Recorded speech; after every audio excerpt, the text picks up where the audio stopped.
eu sou do grupo Lindinha de Programação 3. Sejam bem-vindos a mais um vídeo do nosso grupo. Hoje eu vou falar um pouco sobre um tema fundamental, a interface pessoa-máquina, ou simplesmente IPM.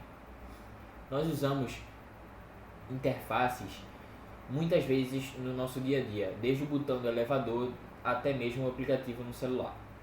A qualidade dessa interface é o que diferencia um software eficiente de uma frustração, né, para o usuário, né?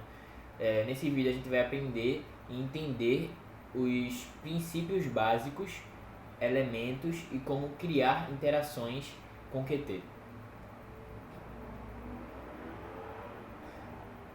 Para começar, precisamos entender os componentes básicos de uma interface gráfica.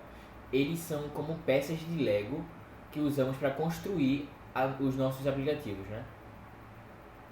Uns exemplos são os botões, que permitem iniciar ações, menus, né, que organizam comandos, caixas de diálogo, que comunicam mensagens ou solicitam informações. Na prática, toda interface é composta por widgets, organizados em uma hierarquia. Vamos ver como criar uma janela simples em Qt contendo botão e um label. Perceba como usamos sinais e slots para capturar eventos de clique ou atualização de interface.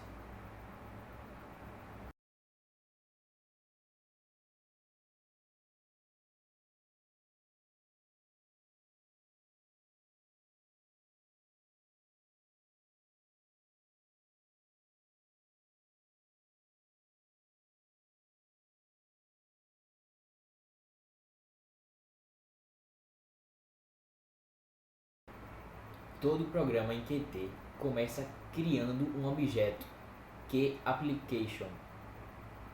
Ele é responsável por gerenciar os recursos da aplicação e manter o loop de evento, né?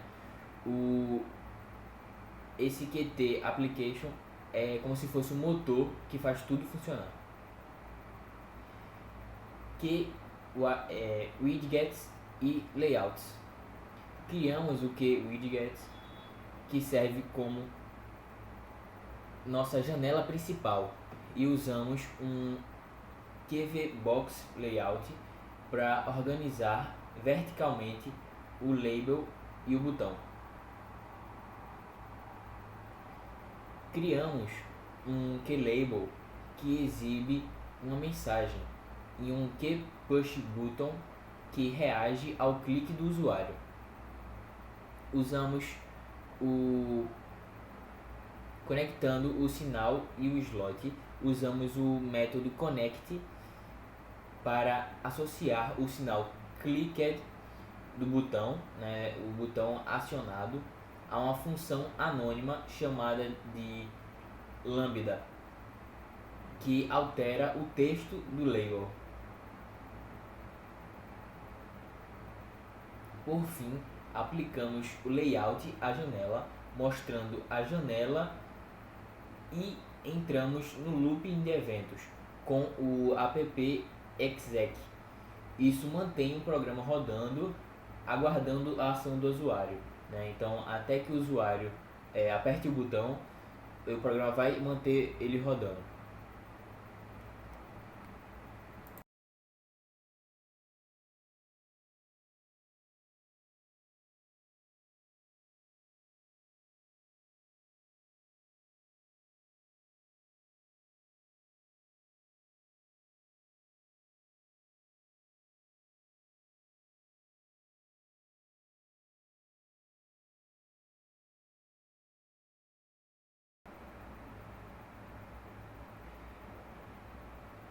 Agora que vimos como criar elementos, vamos falar sobre como o usuário interage com eles.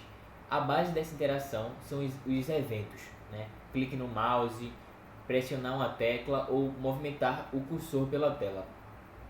Esses eventos são capturados e tratados pela aplicação através dos chamados Event Loop.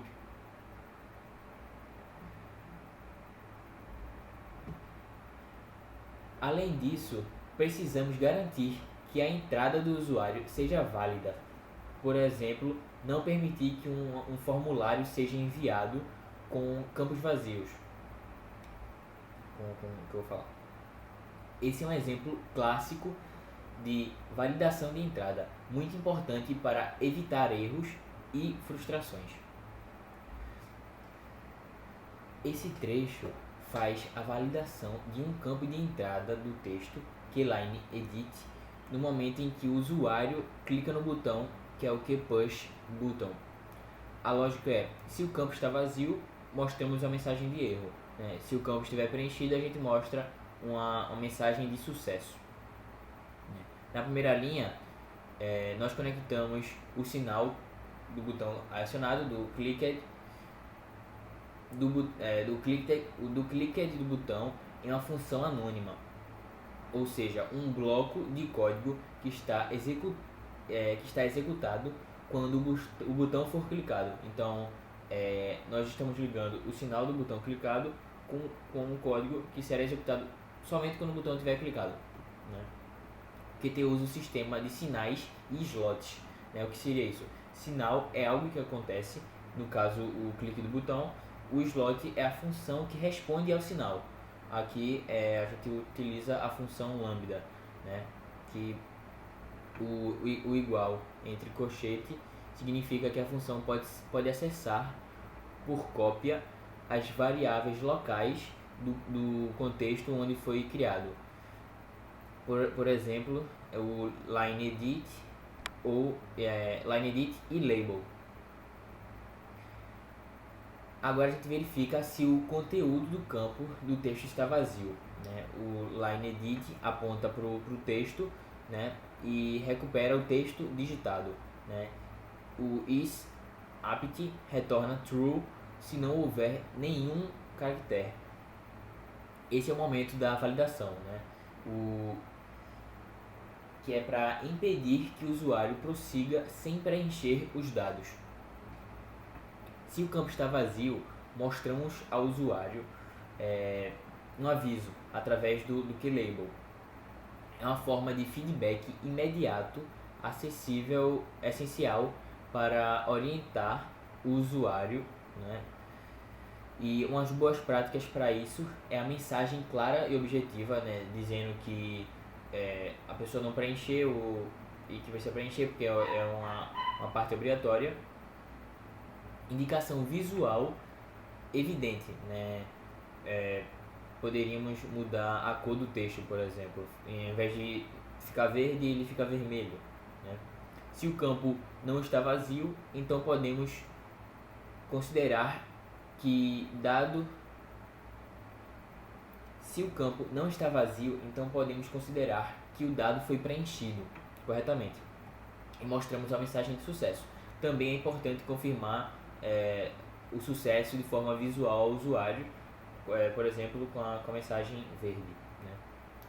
Esse tipo de validação evita que dados inválidos ou incompletos sejam processados, o que poderia causar erros ou mau funcionamento da aplicação.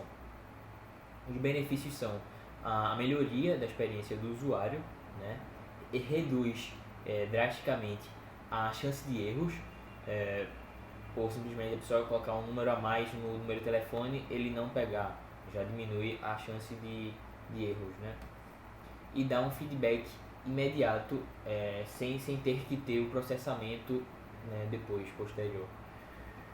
E como poderia ser aprimorada, né? Mudar a cor do texto ou estilo visual da mensagem para diferenciar o erro do sucesso, né? Adicionar mais condições, por exemplo, verificar o tamanho mínimo ou o formato do e-mail, verificar o tamanho do número de telefone, né? E desativar o botão por enquanto que o campo não foi preenchido, né? Enquanto o campo estiver vazio, o botão de continuar ou o botão de enviar não estaria disponível para ser clicado.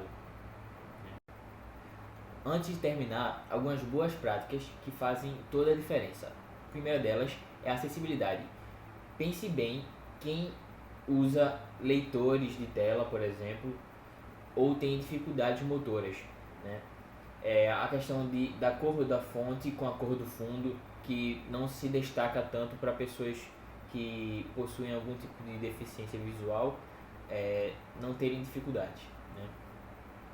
Design responsivo.